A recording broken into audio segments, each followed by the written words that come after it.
दोस्तों ये आपको अच्छे से पता है कि पत्नी जब पति के ऊपर केस करती है तो वो केवल एक ही केस नहीं करती है। बहुत से मामलों के अंदर देखने को मिलता है कि पत्नी आईपीसी 498 का केस भी करती है, तो ड्यू का केस भी करती है, 125 सीआरपीसी का केस भी कर देती है।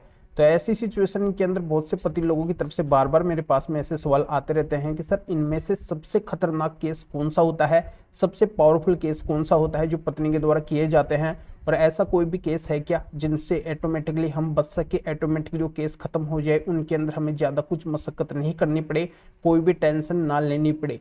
तो कंप्लीटली जानकारी मैं आपको इस वीडियो के अंदर बताने वाला हूँ। वीडियो बहुत ही महत्वपूर्ण है, आपके फायदे का है। इनमें से अगर एक भी केस आपके ऊपर चल रहा है तब भी ये वीडियो आपको बिल्कुल अंत तक देखना है, कहीं से वीडियो को स्किप नहीं करना है। और ये आपका अपना चैनल है, इसको अगर आप अब तक सब्सक्राइब नहीं करे हैं तो पहले इसको सब्सक्राइब भी कर दीजिए और साथ में बेल आइकन को भी दबा दीजिए।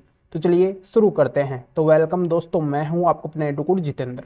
तो दोस्तों यहाँ पे मैं क्लियर करने वाला हूं, मेरे अनुभव के आधार पे प्रैक्टिकली जानकारी मैं आज आपको इस वीडियो के अंदर बताने वाला हूं, क्योंकि अभी प्रेजेंट के अंदर मेरे पास में हजारों केस चल रहे हैं और बहुत सारे केसों के अंदर मैंने सक्सेस हासिल की है और मेरी एडवाइस से बहुत से लोगों को बहुत ज़्यादा फायदा भी मिला है।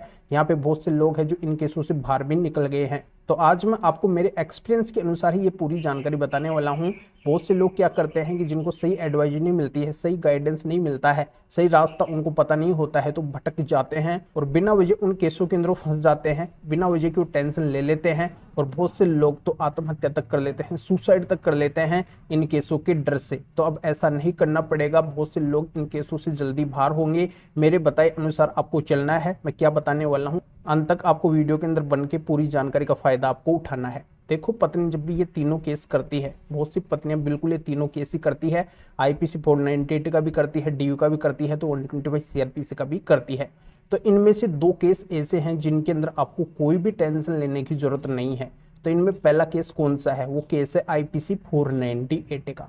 देखो, 498 का परिभाषा ये कहता है कि पत्नी के ऊपर अगर क्रूरल्टी हुई है, उसके साथ में अगर डोरी की डिमांड की गई है, पत्नी जितने भी एलिगेशन लगा रही है, तो पत्नी को इस केस के अंदर उसी को साबित करना पड़ेगा, उसी को बताना पड़ेगा, उन एलिगेशन के उसको एविडेंस देने पड़ेंगे, कोर्ट को कन्विंस करना होगा, तभी पत्नी को इस केस के अंदर फायदा मिलेगा, तभी वो पति को पनिशमेंट करवा पाएगी, अन्यथा पनिशमेंट नहीं करवा पाएगी।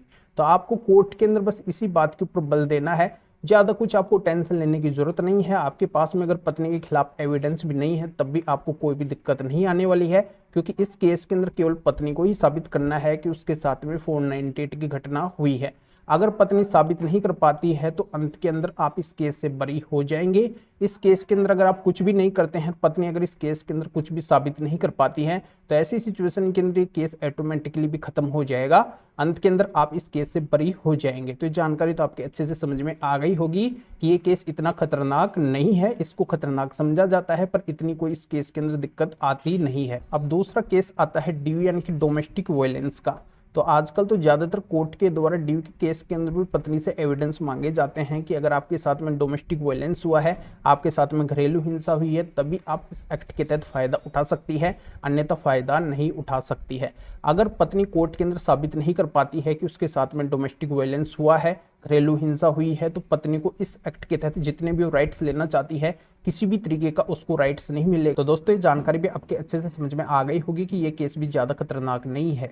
अब तीसरे तरीके का केस आता है 125 सीआरपीसी यानी कि 125 सीआरपीसी का केस। ये मेंटेनेंस का केस होता है और बिल्कुल ये सबसे खतरनाक केस होता है।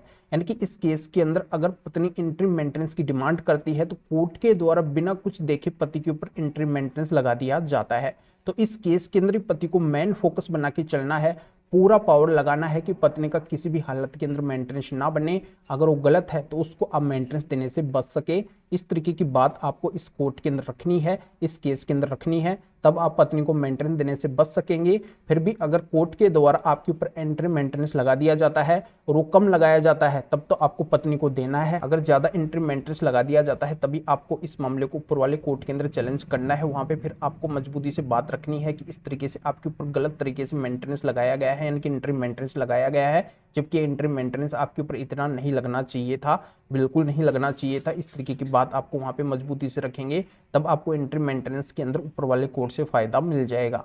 और जब भी आप मेंटेनेंस के मामले को ऊपर वाले कोर्ट के अंदर चैलेंज करें तो साथ में आपको स्टे एप्लीकेशन भी लगाना है, जिससे नीचे कोर्ट का जो मेंटेनेंस का ऑर्डर हुआ है तो वो मेंटेनेंस आपको ना देना पड़े और आपका मामला जब तक ऊपर वाले कोर्ट के अंदर चले, वहां से रिजल्ट ना आए, तब तक आपको फायदा वहां से मिलता रहेगा। अगर कम आपके ऊपर एंट्री मेंटेनेंस लगता है तब आपको उस मामले को स्पीड ट्रायल के अंदर लेके जाना है कि जल्दी से जल्दी ये मामला खत्म हो, और जो भी आपका ट्रायल चलेगा उसके अंदर आपको मजबूती से बात रखना है, जिससे फाइनल मेंटेनेंस के अंदर आपको फायदा मिल सके। क्योंकि कोर्ट के द्वारा फाइनल मेंटेनेंस ग्राउंड के आधार पर तय किया जाता है, मेरिट के आधार पर तय किया जाता है, एविडेंस के आधार पर तय किया जाता है। तो फाइनल मेंटेनेंस के अंदर आपको इस तरीके से फायदा मिल जाएगा। तो दोस्तों इस मैटर में या फिर और किसी भी मैटर में अगर आपकी किसी भी तरीके की कोई भी कानूनी समस्या है, आपको लीगल एडवाइस यानी कि कानूनी सलाह लेनी है, तो इस स्क्रीन के ऊपर मेरे व्हाट्सअप नंबर शो हो रहे हैं, इस व्हाट्सअप नंबर के ऊपर व्हाट्सअप मैसेज करके अपॉइंटमेंट बुक करवा के डायरेक्टली मेरे से कॉल के ऊपर बात कर सकते हैं। अपनी किसी भी तरीके की कोई भी कानूनी समस्या है तो उसका समाधान आप मेरे से जान सकते हैं।